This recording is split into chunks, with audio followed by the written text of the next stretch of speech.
لاڑکانہ لاہور لاڑکانہ، ہمیں نکالو ان مسئلوں سے باہر۔ مختلف معاملات کا احاطہ کرتے ہوئے میں ایک خاص معاملے پر بات کرنا چاہتا ہوں۔ 2024 سٹی ٹاک آڈیٹوریم میں بانی پاکستان قائد اعظم محمد علی جناح کے 148ویں یوم پیدائش کے موقع پر میں نے کہا تھا سچ اور جھوٹ کی لڑائی ہے، اور ہمیں جھوٹ کی لڑائی میں سچ کے ساتھ ڈٹ کے کھڑا ہونا ہوگا۔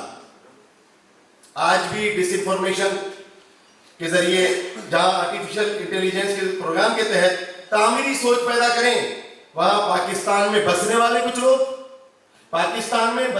کچھ لوگ اور پاکستان سے بھاگ جانے والے کچھ لوگ جعلی خبروں، جعلی ویڈیوز کے ذریعے جھوٹ کا سہارا لے کر محض اپنی دکانداری چمکاتے ہیں۔ افسوس کے ساتھ انہیں سیاسی سپورٹ بھی حاصل ہوتی ہے۔ مجھے معلوم ہے ان کی کوئی حیثیت نہیں ہے، مگر افسوس اس بات پر ہے کہ اچھے بھلے لوگ جھوٹ کو سچ سمجھ کر یقین کر لیتے ہیں اور آگے بڑھا کر بے وقوفی کا حصہ بن جاتے ہیں۔ اب ایک دل چیر دینے والے جملے پہ بات کرتا ہوں، اور میں اپنی تقریر لکھ کے اس لیے کرتا ہوں تاکہ میں اپنے پوائنٹ پر رہوں اور پوائنٹ کی ساری باتیں آپ دوستوں تک بتاؤں۔ ایک جملہ بہت مشہور ہے آج کل، تمہیں تنخواہ جان دینے کی ملتی ہے، تمہیں تنخواہ جان دینے کی ملتی ہے۔ یہ بات جو بھی کرے گا، میرا جواب یہ ہے کہ پھر ایک کام کرو، تمہیں جتنی تنخواہیں ملی ہیں اس کے بدلے تم اپنی جان دو اور ہماری جان چھوڑ دو۔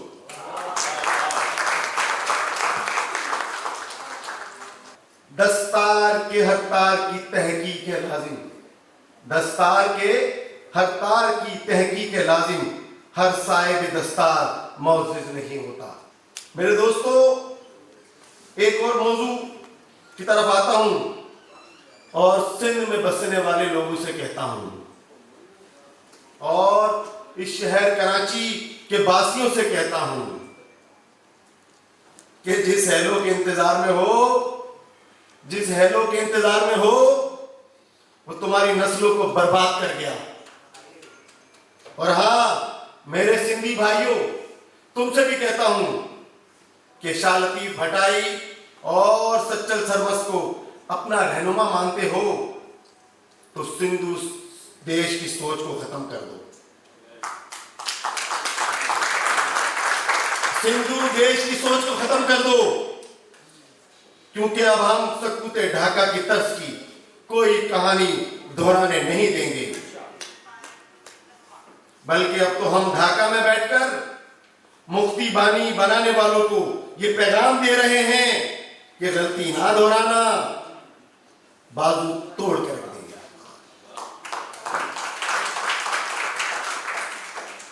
اور ہاں میرے بلوچ بھائیوں، تمہارا مستقبل بلوچستان کے ساتھ اور بلوچستان کا مستقبل پاکستان کے ساتھ رہتی دنیا تک قائم رہے گا۔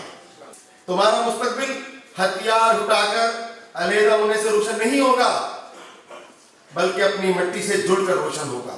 کوئی دشمن میرے ملک کا بال بیکا نہیں کر سکتا۔ میرے دوستو، بزم اہل وفا اپنے نعرے ہمیں قائد اعظم کا پاکستان چاہیے کے ساتھ مکمل طاقت کے ساتھ کام کر رہی ہے۔ قافلہ مختصر صحیح مگر آواز تو توانا ہے۔ قائد اعظم کا یہ ویژن پاکستان دنیا کے نقشے پر سرخرو رہے، آج ہماری افواج کی بدولت ہے۔